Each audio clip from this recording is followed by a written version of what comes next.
আসসালামু আলাইকুম।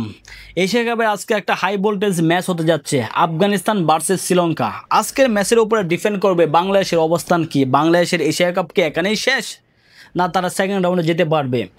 যদি শ্রীলঙ্কা জয়লাভ করে তাহলে বাংলাদেশ সেকেন্ড রাউন্ডে তো অনাহাসে যাচ্ছে, আর যদি শ্রীলঙ্কা হেরে যায় বাজেভাবে তারপরেও বাংলাদেশ সেকেন্ড রাউন্ডে যাবে। আর যদি শ্রীলঙ্কা কম রান রেটে হারে যায় তাহলে শ্রীলঙ্কা কোয়ালিফাই করবে, আফগানিস্তান কোয়ালিফাই করবে, বাংলাদেশের এশিয়া কাপ এখানে স্টপ। আপনারা যারা নতুন আছেন আমার চ্যানেলটাকে সাবস্ক্রাইব করবেন এবং আমাকে সাপোর্ট করবেন।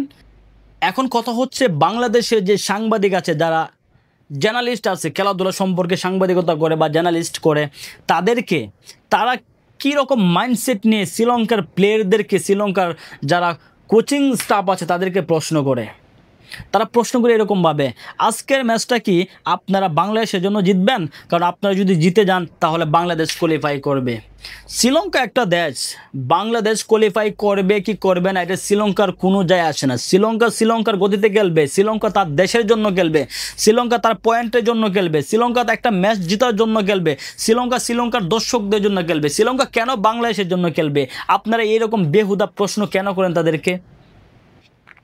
এশিয়ার ভিতরে যদি ইন্ডিয়া পাকিস্তানের পরে যদি কোনো দুটা দল সবচেয়ে বেশি ফাইটিং ম্যাচ বা ম্যাচের বাইরে হয়ে থাকে এবং দর্শক গেলাইট হয়ে থাকে, এটা হচ্ছে বাংলাদেশ ভার্সেস শ্রীলঙ্কা। আপনি ভুলে গেছেন টাইম আউটের কথা, আপনি ভুলে গেছেন হেলমেট নিয়ে উদযাপনের কথা।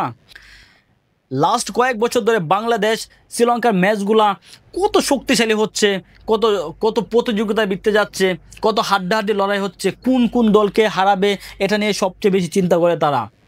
আর আপনি তাদেরকে প্রশ্ন করছেন আপনি কি বাংলাদেশের জন্য খেলবেন? আপনারা যদি জিতে যান তাহলে বাংলাদেশ কোয়ালিফাই করবে। আর শ্রীলঙ্কা তো সর্বপ্রথম দেখবে তারা নিজেদেরকে কিভাবে সেভ করা যায়।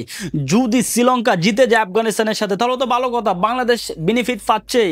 আর সব দল তোকে মাঠে নামে শুধু জেতার জন্য, হারার জন্য তো কেউ নামে না যে ইচ্ছাকৃতভাবে আমরা হেরে যাব, বাংলাদেশ বিদায় হয়ে যাবে, এরকম কেউ জানে না। কারণ যদি এই রকম শ্রীলঙ্কা করে তাহলে শ্রীলঙ্কা অবস্থা খুব খারাপ আছে। কিসের জন্য? আফগানিস্তান এমন একটা দল যে কোনো মুহূর্তে তারা ঘুরে দাঁড়াতে পারে। যদি আফগানিস্তান সেকেন্ড রাউন্ডে চলে যায় তাহলে আফগানিস্তান ফাইনাল খেলবে, এটা আপনাকে মনে রাখতে হবে। এখন প্রশ্ন হচ্ছে, আপনি যখন শ্রীলঙ্কাকে প্রশ্ন করেন যদি আপনারা জিতে যান তাহলে বাংলাদেশ কোয়ালিফাই করতে পারবে, শ্রীলঙ্কা এই প্ল্যানিং নিয়ে খেলবে। তারা যদি হেরেও যাও তারপরেও যেন তারা সেকেন্ড রাউন্ডে যেতে পারে। আর যদি তারা সেকেন্ড রাউন্ডে যেতে চায় তাহলে তারা এই প্ল্যানিংয়েই খেলবে যেন তাদের রান রেটে যে পয়েন্টটা আছে এটা কখনো কমে না যায়। তারা এরকম চাবে না। যদি তারা 15 ওভারে জেতার প্রয়োজন মনে করে এখানে তারা 17 ওভার খেলবে বা 18 ওভার খেলবে, তারা একটু লম্বা করবে। কারণ এই জন্য লম্বা করবে তারা যেন তাদের ম্যাচটাকে ঠিক রাখতে পারে এবং তাদের যে পয়েন্ট টেবিল আছে এটা ধরে রাখতে পারে, তাই না? তাহলে আপনারা কেন প্রশ্ন করেন? আপনাদের তো অপেক্ষা করা উচিত।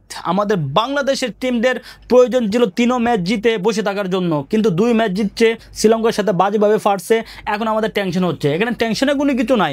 আজকে যদি শ্রীলঙ্কা জিতে যায় তাহলে বাংলাদেশ কোয়ালিফাই করবে, আর যদি শ্রীলঙ্কা হেরে যায় বাজেভাবে তাহলে বাংলাদেশ কোয়ালিফাই করবে, আর যদি শ্রীলঙ্কা ব্যালেন্স রেখে হেরে তাহলে বাংলাদেশের এশিয়া কাপ স্টপ। চলে আসবে দেশে, চলে আসার পরে বলবে আমরা ওইখানে আবার গিয়েছিলাম শিকার জন্য।